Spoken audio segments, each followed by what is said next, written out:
பாவத்தை நாம் எப்படி பார்க்கிறோம், நம்முடைய கண்ணோட்டம் எப்படி இருக்குது அப்படிங்கிற கேள்விக்கு, பாவத்தை நாம்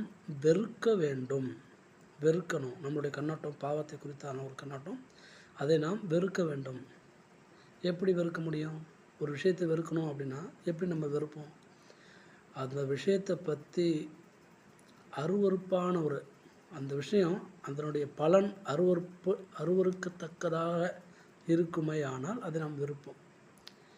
ஒரு பாவத்தை நம்ம பார்க்கணுன்னாக்கா அதை வெறுக்க முடியும்னா அதை எப்போ வெறுப்போம்னா அதை அருவருப்போம். அதை அருவருக்கும் பொழுது தான் அதை வெறுக்க முடியும். எப்படி நம்ம அருவருப்போம்?